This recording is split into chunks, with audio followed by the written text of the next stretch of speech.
Yes, bana, tumkaribishe kocha mpya kwenye kikosi cha wekundu Msimbazi Simba Sports Club, Steven Becker. Game yake ya kwanza NBC ameanza na sare. Unadhani atakuwa na mwisho mwema ndani ya Simba Sports Club ama ni kama kawaida mwendelezo wa Simba kufanya maboresho na kujenga timu upya watakwenda kuianza safari? Bana, Elie Mpanzu kuna wakati anakuwa kama mwiba mchungu ndani ya kikosi cha wekundu Msimbazi, lakini kuna wakati anakuwa mwiba ambao hauumi, mwiba ambao hauna uchungu wowote kwenye kikosi cha wekundu Msimbazi. Asubuhi ni wa moto, jioni kama chai ya rangi. Kwa nini nakwambia hivyo?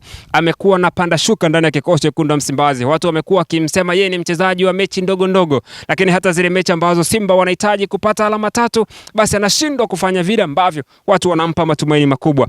Mechi ya Simba amefunga bao, lakini pia ameikaba sana Simba Sports Club. Kwa nini? Yaani unaweza kuwa ana option 4 za kupasia.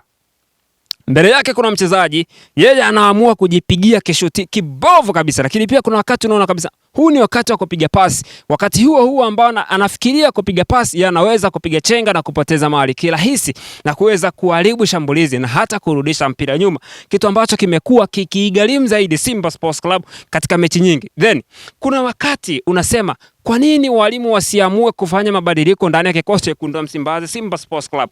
Na kuna wakati unaona wakati wa kutoa pasi nyepesi, yeye anatoa pasi mbovu zaidi. Hiki kitu kimeifanya Simba Sports Club iendelee kukosa mvuto, iendelee kukosa kitu ambacho watu walikuwa wanakiona kwa Simba Sports Club ya kwamba ni miongoni mwa timu hatari zaidi. Lakini wachezaji wa Simba kuna namna wanacheza kama wameshalizika. Tatizo liko wapi ndani ya Simba Sports Club? Tatizo ni kwa viongozi ama tatizo ni kwa wachezaji? Tatizo tulisema walimu hawana tatizo ndani ya Simba. Tatizo litabaki kwa wachezaji wa Simba Sports Club ambao leo hii wanapewa nafasi, wanashindwa kuonesha kile kitu ambacho watu wanaamini wanafaa kukionyesha kiwanjani. Simba anacheza nyumbani dhidi ya Mtibwa Sugar ambayo msimu ulioisha ilikuwa championship. Yes, tunaheshimu ubora wa Mtibwa Sugar, tunaheshimu ubora wa mpinzani, hatuchukulii kwamba ilikuwa ni mechi nyepesi, lakini tunaitazama Simba katika jicho la tatu. Simba itafanya nini katika mechi zinazofuata za ligi, lakini pia kwenye kombe la klabu bingwa barani Afrika? Na huu ndio wakati ule ambao Simba Sports Club mnapaswa kumsema GSM kwamba anaharibu ligi yetu, kwa sababu kama Mtibwa Sugar anadhaminiwa na Superdoll, hamjamsema kwamba GSM, hautasikia kelele za GSM katika kipindi hiki. Sasa wakati huu ambao Simba inafanya vibaya katika zile timu ambazo hazina mahusiano yoyote na GSM kudhamini timu nyingi kwenye ligi kuu ya NBC, kwa sababu mmekuwa kama ni kichaka cha kujificha. Tokeni wakati huu muendelee kusema kwamba GSM anaharibu ligi kwa sababu tu amedhamini baadhi ya timu anaziwezesha kiuchumi. Simba ni mbovu mno. Simba mashabiki wanapaswa kuisaidia, lakini sio viongozi ambao wataisaidia Simba Sports Club, kwa sababu wameshakabidhiwa timu miaka 3 mfululizo, wanajenga timu wanarudia, wanafanya sajili ambazo zinafeli ndani ya timu, lakini zikitoka ndani ya Simba Sports Club zinakwenda kufanya vizuri. Sasa unajiuliza, Simba tatizo ni kwa wachezaji, tatizo ni kwa viongozi, tatizo ni kwa makocha? Wamepiza makocha 3 mpaka hivi sasa msimu huu. Sasa jiulize, ni mwalimu ambaye hajui kufundisha kiasi gani? Hapana, wachezaji hawajitumi kiwanjani. Wachezaji bado kuna namna hawajaanza kufiri joto la Simba Sports Club.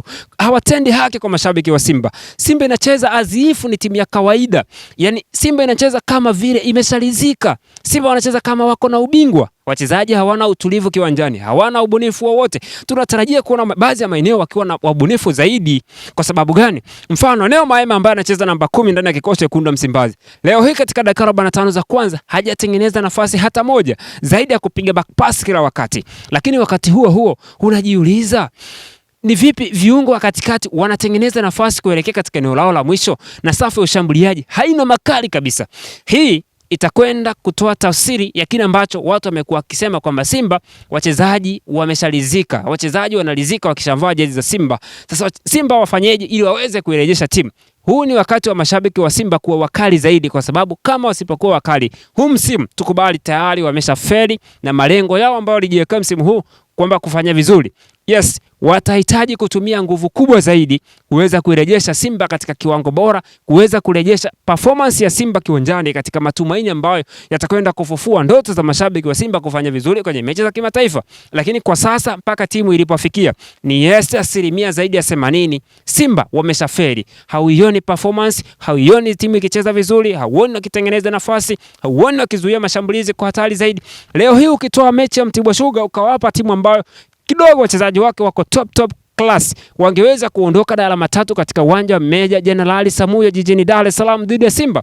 Kwa nini nasema hivyo? Wametengeneza nafasi Mtibwa Sugar nyingi ambazo wachezaji wake walikuwa wanakosa utulivu, walikuwa wanakosa ubunifu mdogo tu ya kuamini kwamba yes, pia sisi tuna uwezo kuliko hawa wachezaji wa Simba. Wangeweza kupoteza mchezo. Ingekuwa ni mechi ya ligi ya mabingwa, leo Simba alikuwa anafungwa zaidi hata goli 5 kwa sababu Mtibwa alikuwa ni juu zaidi ya Simba kimwili, fitness level, utayari kiwanjani, mapambano katika mipira, lakini namna ambavyo wanajenga mashambulizi yao, yani pasi zinapigwa, unaiona kabisa kwamba yes, timu inajenga hivi pasi. Lakini kwa Simba, yes, ndugu zangu mashabiki wa Simba, mimi niwaambie tu, kazi mnayo.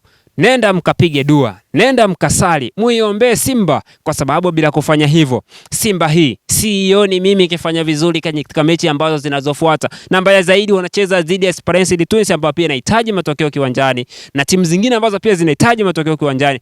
Ni mechi 2 zinazofuata ambazo zitaamua Simba atakwenda kufanya nini katika mechi za kimataifa, na akipoteza mchezo unaofuata ni rasmi watakuwa wamefeli kuqualify kwenda hatua inayofuata ya robo finali ya ligi ya mabingwa barani Afrika.